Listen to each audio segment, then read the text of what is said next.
ರಾಜ್ಯದಲ್ಲಿ ಚಳಿಗಾಲದ ಅಧಿವೇಶನ ಇರೋದ್ರಿಂದ ಆರಂಭದಲ್ಲೇ ಹೇಳಿದಂಗೆ ಆ ಭಾಗದ ಜನರ ನಿರೀಕ್ಷೆಗಳು ದುಪ್ಪಟ್ಟು. ಬಟ್ ಈ ಕಡೆ ಸದನದ ಒಳಗಡೆ ಸರ್ಕಾರವನ್ನ ಕಟ್ಟಿ ಹಾಕುವುದಕ್ಕೆ ನಮ್ಮ ಬತ್ತಳಿಕೆಯಲ್ಲಿ ಅನೇಕ ಅಸ್ತ್ರಗಳಿದೆ ಅಂತ ವಿಪಕ್ಷಗಳು ಸಜ್ಜಾಗ್ತಾ ಇದೆ. ಅಧಿವೇಶನದಲ್ಲಿ ಪವರ್ ಶೇರಿಂಗ್ ಫೈಟ್ ಪ್ರತಿಧ್ವನಿಸೋದು ಪಕ್ಕಾ. ಅದು ಪ್ರಮುಖ ಅಸ್ತ್ರ ವಿಪಕ್ಷಗಳಿಗೆ. ಸರ್ಕಾರಕ್ಕೆ ತರಾಟೆಗೆ ತೆಗೆದುಕೊಳ್ಳೋದಕ್ಕೆ ವಿಪಕ್ಷಗಳು ಸರ್ವಸನ್ನದ್ಧ ಆಗಿದೆ. ಕುರ್ಚಿ ಕಾದಾಟದಲ್ಲೇ ಸರ್ಕಾರ ದಿನ ದೂಡ್ತಾ ಇದೆ ಅನ್ನುವಂತ ಗಂಭೀರ ಆರೋಪ. ಕಾಂಗ್ರೆಸ್ಗೆ ಕುರ್ಚಿ ಮುಖ್ಯ, ರೈತರ ಸಮಸ್ಯೆ ಪರಿಹರಿಸೋದು ಅವರ ಮುಖ್ಯ ಆದ್ಯತೆ ಅಲ್ಲ. ಸರ್ಕಾರದ ವಿರುದ್ಧ ಅವಿಶ್ವಾಸ ಗೊತ್ತುವಳಿ ಮಂಡನೆಗೆ ನಿರ್ಧಾರ ಆಗಿದೆ. ಒಗ್ಗಟ್ಟು ಪ್ರದರ್ಶನಕ್ಕೆ ಆಡಳಿತ ಪಕ್ಷದ ನಾಯಕರು ಸಿದ್ಧತೆ ಮಾಡಿಕೊಳ್ತಿದ್ದಾರೆ. ನಾವು ಯಾವ ರೀತಿ ಫೇಸ್ ಮಾಡಬೇಕು ವಿಪಕ್ಷಗಳ ಅಸ್ತ್ರಕ್ಕೆ ಅಂತ. ಅಧಿವೇಶನದಲ್ಲಿ ಕುರ್ಚಿ ಕಾದಾಟದ ಬಿಸಿ ಕಾವೇ ಇರೋದು ಪಕ್ಕಾ. ಬಟ್ ಈ ರೀತಿ ರಾಜಕೀಯಕ್ಕೆ ಸದನ ವ್ಯರ್ಥ ಆಗೋದು ಬೇಡ ಅನ್ನೋದಷ್ಟೇ ನಮ್ಮ ಆಶಯ.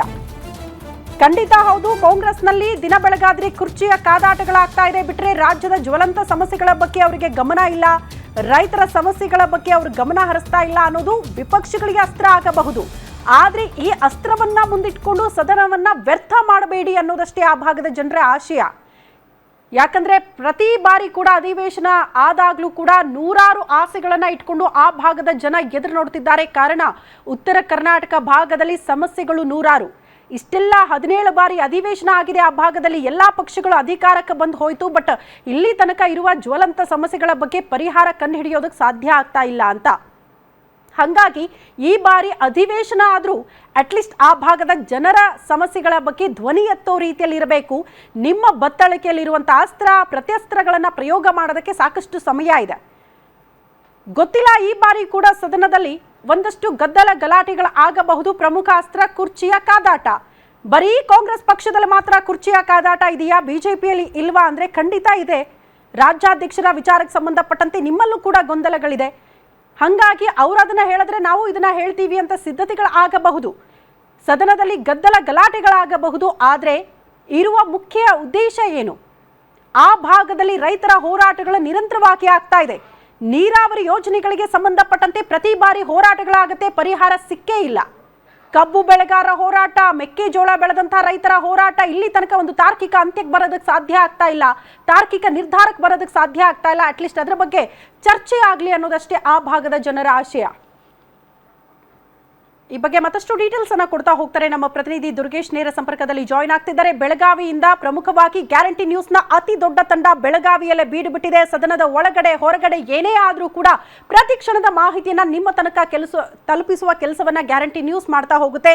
ದುರ್ಗೇಶ್ ಹತ್ರ ಹೋಗೋಣ. ದುರ್ಗೇಶ್, ಇವತ್ತು ಮೊದಲ ದಿನ ಏನ್ ನಿರೀಕ್ಷೆ ಇಟ್ಕೊಳ್ಬಹುದು? ವಿಪಕ್ಷ ಸರ್ಕಾರದ ಮಧ್ಯೆ ಬರೀ ಗದ್ದಲ ಗಲಾಟೆಗಳಿಗೆ ಸೀಮಿತ ಆಗುತ್ತಾ ಮೊದಲ ದಿನ, ಹೆಂಗೆ ಅಂತ?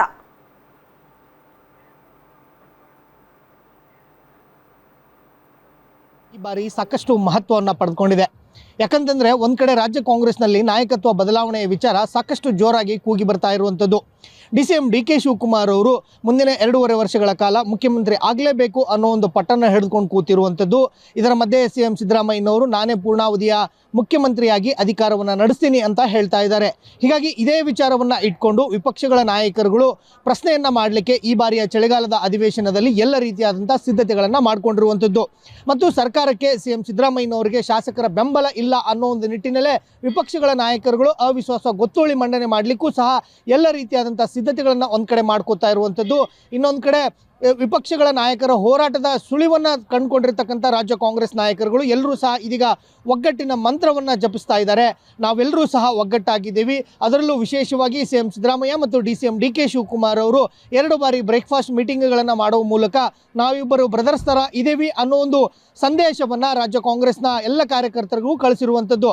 ಆದರೆ ವಿಪಕ್ಷಗಳ ನಾಯಕರುಗಳು ಸರ್ಕಾರ ಅಭದ್ರವಾಗಿದೆ, ಹೀಗಾಗಿ ನಾವು ಅವಿಶ್ವಾಸ ಗೊತ್ತುವಳಿಯನ್ನು ಮಂಡನೆಯನ್ನು ಮಾಡಲಿಕ್ಕೆ ತಯಾರಿಯನ್ನು ಮಾಡ್ಕೋತಾ ಇದ್ದೀವಿ ಅನ್ನೋ ಒಂದು ಸುಳಿವನ್ನು ಕೊಡ್ತಾ ಇದ್ದಾರೆ. ಹೀಗಾಗಿನೇ ರಾಜ್ಯ ಕಾಂಗ್ರೆಸ್ನ ಶಾಸಕರುಗಳು ಎಲ್ಲರೂ ಸಹ ಇದೀಗ ವಿಪಕ್ಷಗಳ ನಾಯಕರುಗಳು ಒಂದು ವೇಳೆ ಅವಿಶ್ವಾಸ ಗೊತ್ತುವಳಿ ಮಂಡನೆ ಮಾಡಿದರೆ ಒಗ್ಗಟ್ಟಿನ ಪ್ರದರ್ಶನವನ್ನು ಮಾಡೋದ್ರ ಮೂಲಕ 140 ಶಾಸಕರುಗಳು ಸಹ ನಾವೆಲ್ಲರೂ ಸಹ ಶಾಸಕರು ಒಗ್ಗಟ್ಟಾಗಿದ್ದೀವಿ ಅನ್ನೋ ಒಂದು ಸಂದೇಶವನ್ನು ಸಾರಲಿಕ್ಕೆ ತಯಾರಿಯನ್ನು ಮಾಡ್ಕೋತಾ ಇರುವಂಥದ್ದು.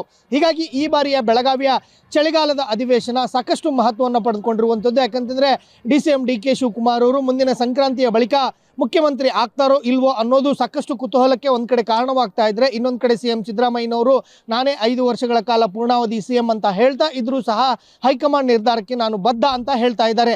ಹೀಗಾಗಿ ಈ ಬಾರಿಯ ಬೆಳಗಾವಿ ಅಧಿವೇಶನದಲ್ಲಿ ಕುರ್ಚಿ ಕದನದ ವಿಚಾರವನ್ನೇ ಇಟ್ಕೊಂಡು ಸಾಕಷ್ಟು ಚರ್ಚೆ ಆಗುವಂಥ ಸಾಧ್ಯತೆಗಳು ದಟ್ಟವಾಗಿ ಕಂಡು ಬರ್ತಾ ಇರುವಂಥದ್ದು.